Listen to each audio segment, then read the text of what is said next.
سورہ فاتحہ برائے شہیدان کربلا۔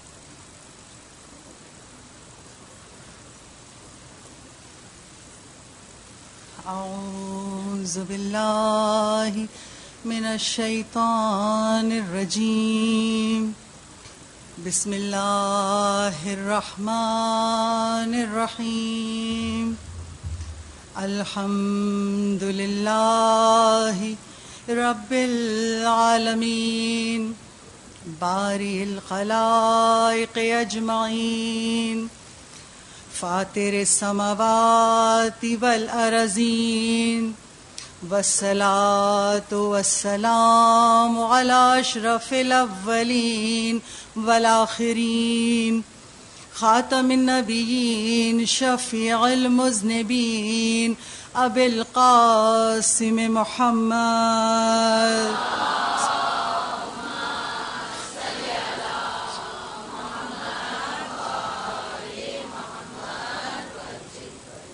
وعلى آلہ الطیبین الطاہرین المظلومین المعصومین، ولعنۃ اللہ الدائمۃ الباقیہ وعلى اعدائہم وقتلتہم اجمعین، من الآن الى قیام یوم الدین۔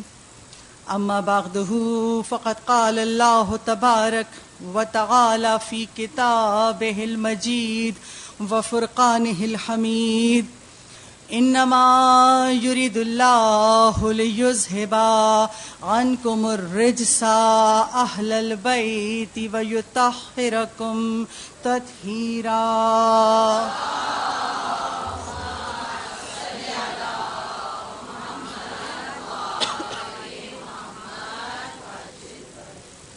تمام تر تعریفیں اور تمام حمد و ثنا اس پروردگار عالم کے لیے جس نے ہم سب کو خلق کیا، اس کائنات کو خلق کیا، اور وہی پروردگار عالم ہم سب کا پالنے والا ہے۔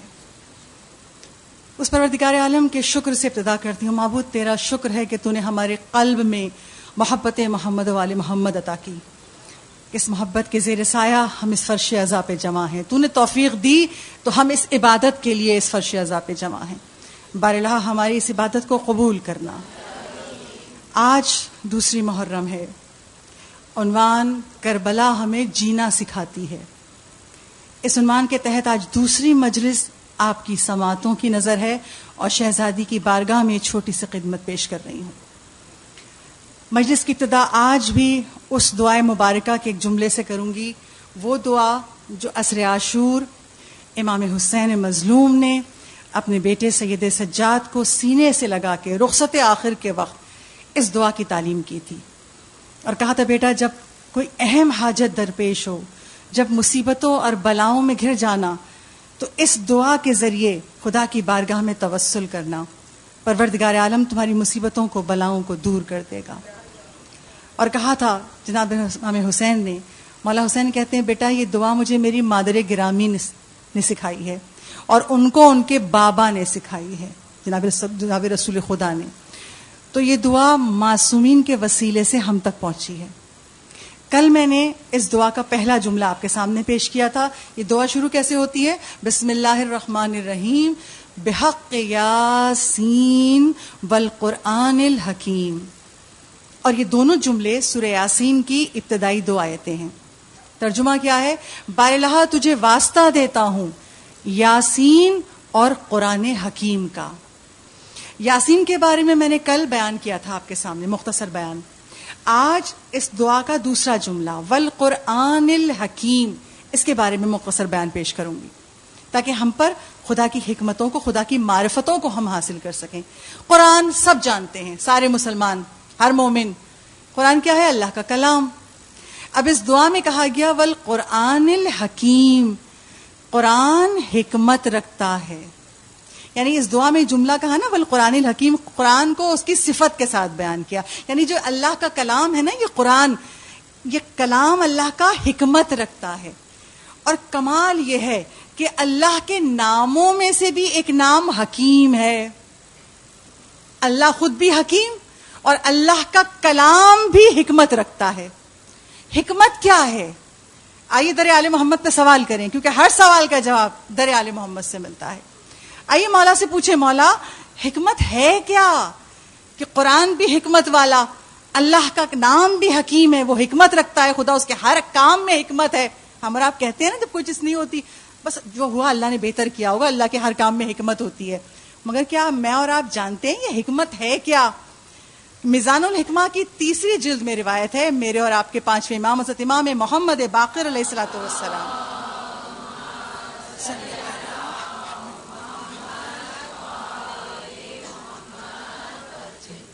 ایک پوچھنے والے نے مولا سے سوال کیا، 5ویں امام سے سوال کیا، فرزند رسول حکمت کیا ہے؟ یہی سوال میرے اور آپ کے دل میں بھی نا، حکمت ہے کیا؟ جب مولا سے یہ پوچھا گیا تو 5ویں امام نے جواب دیا، حکمت دراصل معرفت ہے، پہچاننا. حکمت کیا ہے؟ پہچاننا، معرفت حاصل کرنا. پوچھنے والے نے پوچھا مولا کس چیز کی معرفت؟ اب مولا کے در سے جواب تو مکمل چاہیے نا، تو مولا نے پھر کیا سمجھایا؟ مولا نے کہا 2 چیز کی معرفت. حکمت کیا ہے؟ 2 چیزوں کی معرفت کا نام ہے. جن گناہوں پر خدا نے وعدہ کیا ہے قرآن میں کہ جس نے یہ گناہ کیے وہ جہنم میں ڈالا جائے گا، ان تمام گناہوں سے پرہیز کرنا، ان تمام گناہوں سے بچنا، پہلی چیز. اور دوسری چیز وقت کے امام کی معرفت حاصل کرنا. جب یہ 2 چیزیں حاصل ہو جائیں تو سمجھو مومن کو حکمت مل گئی. 2 چیزوں کا نام حکمت ہے. پہلی چیز گناہوں سے بچنا، وہ گناہ تمام گناہ نے کبیرہ جن پر خدا نے جہنم کا وعدہ کیا، ان گناہوں سے بچنا. اور دوسری چیز اپنے وقت کے امام کی معرفت حاصل کرنا. اور اگر آپ غور کیجئے یہ دونوں چیزیں آپس میں ملی ہوئی ہیں. جب تک گناہوں سے بچیں گے نہیں امام کی معرفت حاصل ہو نہیں سکتی. جتنا گناہوں سے بچتے جائیں گے امام کو پہچانتے جائیں گے، ظہور کی راہ میں حائل رکاوٹ دور ہوتی جائے گی، امام کا ظہور قریب ہو جائے گا. یہ دونوں چیزیں آپس میں ملی ہوئی ہیں. ٹھیک ہے، اب ایک چیز واضح ہو گئی، مولا نے سمجھا دی. حکمت نام ہے 2 چیزوں کا، گناہ سے بچو، امام کی معرفت حاصل کرو. اچھا، اگر یہ چیزیں آ گئیں تو تم پر قرآن کی حکمت اثر کرے گی. قرآن کیا ہے؟ نور ہے. اللہ نور ہے نا، اللہ کا کلام بھی نور ہے. تو اگر مومن کے اندر یہ حکمت آ جائے تو پھر قرآن کی حکمت اس کے اوپر اثر کرتی ہے. یہ نور اس کے وجود میں داخل ہوتا ہے، اس کے اعمال سے ظاہر ہوتا ہے. میں نے بیان کر دیا. شاید آپ کے ذہن میں ایک سوال پیدا ہوا ہو، لشکر یزید میں عمر سعد ملعون جیسا حافظ قرآن بھی تو تھا. عمر سعد بھی تو حافظ قرآن تھا، اس پر قرآن کی حکمت نے اثر کیوں نہیں کیا؟ وہ اپنے زمانے کے امام کو کیوں نہیں پہچانا؟ بے حکمت نام 2 ہی چیزوں کا ہے نا، بس ذہن میں رکھیے گا، پھر بات آپ پر واضح ہو جائے گی. بھئی وہ تو حافظ قرآن تھا عمر سعد، تو اس نے اپنے وقت کے امام کو کیوں نہیں پہچانا؟ حسین وقت کے امام تھے نا اس وقت، مولا حسین کیوں نہیں پہچانا؟ کیوں نہیں گناہ سے بچا؟ اتنا بڑا گناہ کہ جب جنگ کا آغاز ہوا 10 محرم کو کربلا میں تو پہلا تیر اس نے چلایا، اور یہ کہہ کے چلایا اپنی فوج سے کہہ کے تم گواہ رہنا یزید کے سامنے، حسین کے خیموں کی طرف پہلا تیر میں چلا رہا ہوں. اتنا بڑا شقی، اتنا بڑا ظالم تھا حافظ قرآن. تو پھر اس پر قرآن کی حکمت کا اثر کیوں نہیں ہوا؟ ہے نا سوال. ہر سوال کا، ہر مشکل کا جواب مشکل کشا کے در سے ملتا ہے. اور اس سوال کا جواب بھی مولا مشکل کشا، مولا متقیان علی ابن ابی طالب علیہ الصلوۃ والسلام.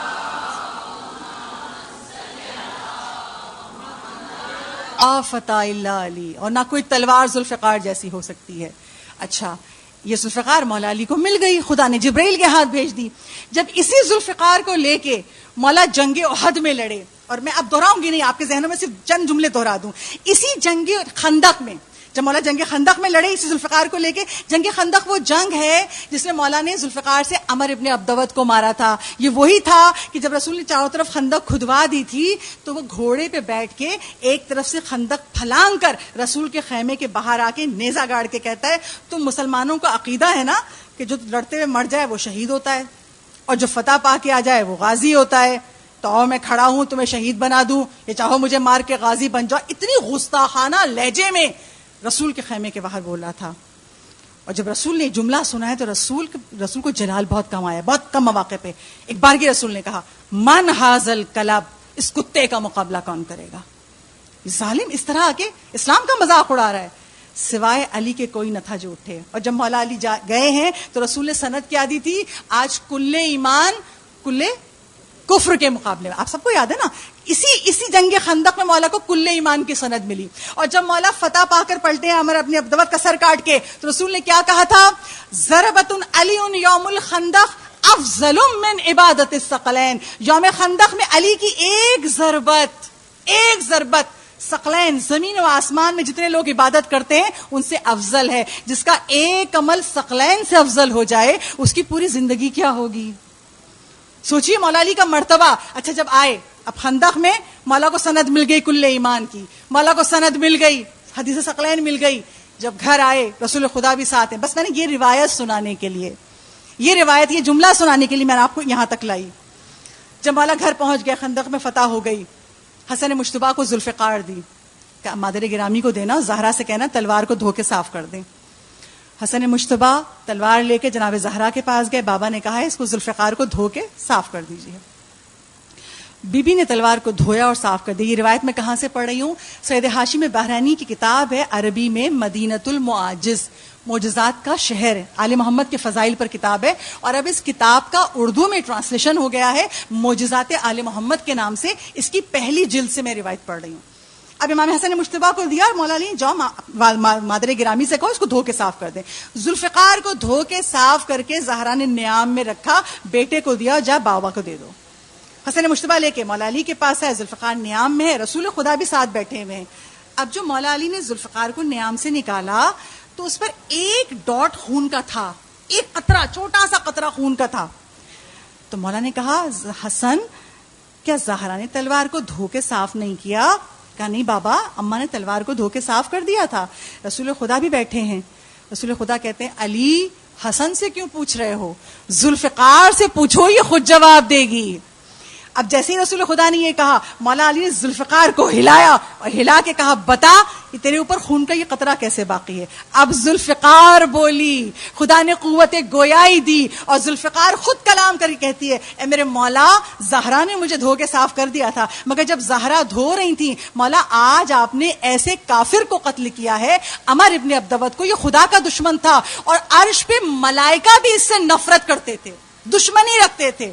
تو جب زہرا دھو رہی تھی میں نے اس کے خون کے ایک قطرے کو نگل لیا تھا, اور اس لیے نگل لیا تھا, یہ میرا حق تھا, میں حق رکھتی تھی, میں نے اس لیے نگل لیا تھا کہ جب آپ تلوار سے نیام سے آپ تلوار کو نکالیں گے, جب نیام سے ذوالفقار باہر آئے گی اور اس پہ یہ خون کا قطرہ نظر آئے گا, عرش والے بھی یہ منظر دیکھ رہے ہیں. جب اس ظالم کے خون کے اس قطرے کو دیکھیں گے تو وہ ملائکہ علی آپ پر درود و سلام پڑھ رہے ہیں, اس لیے میں نے اس کو نکل لیا تھا. صلوات پڑھی بابا سے بلند.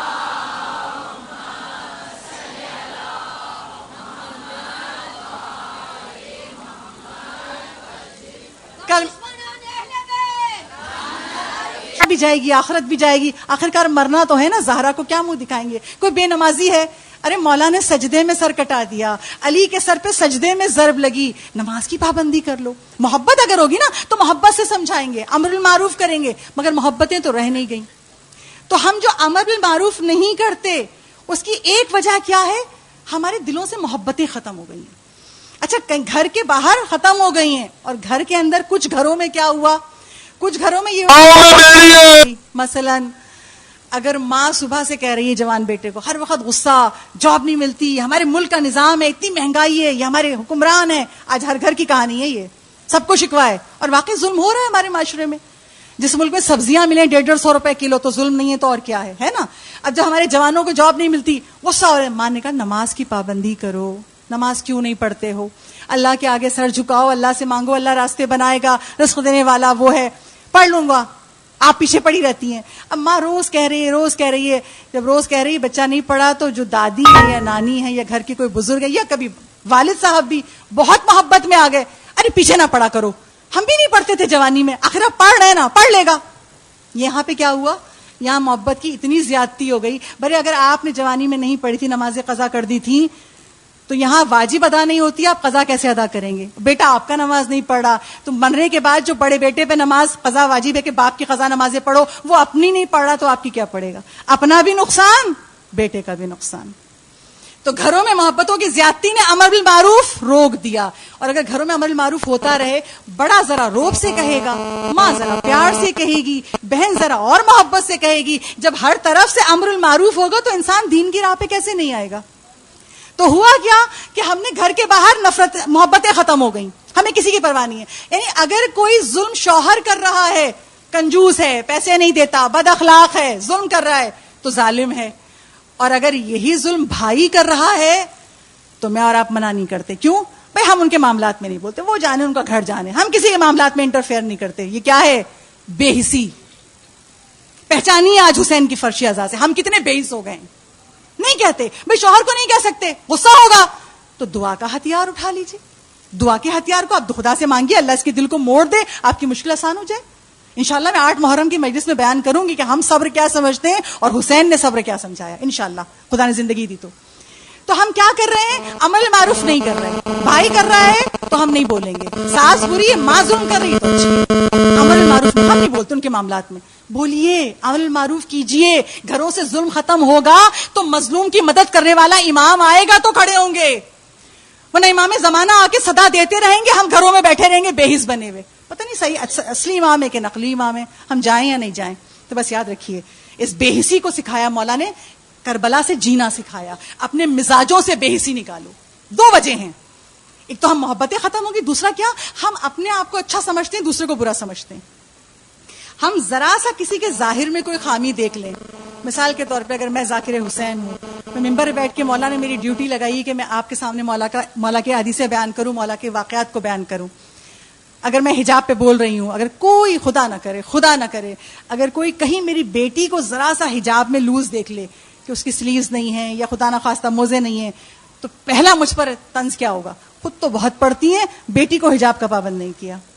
بس ظاہر دیکھ کے، یہ نہیں پتا، کیا پتا ماں کہہ رہی ہو بیٹی نہیں سن رہی ہے، کیا پتا کتنا عمل معروف ماں کر رہی ہو، ایسا مطلب ہم یہ نہیں سوچتے. ہم نے ذرا سا کسی کے ظاہر میں کوئی خامی دیکھی، اچھا یوں ہے، ارے ان کا وضو صحیح نہیں ہے، اچھا ہم عبادتوں میں تو غلطیاں نکال لیتے ہیں اور جا کے ہم کرتے کیا ہے، اگر کسی میں غلطی دیکھی تو بس اب جا کے دوسروں سے غیبت، ارے ہم جانتے ہیں وہ کیسی.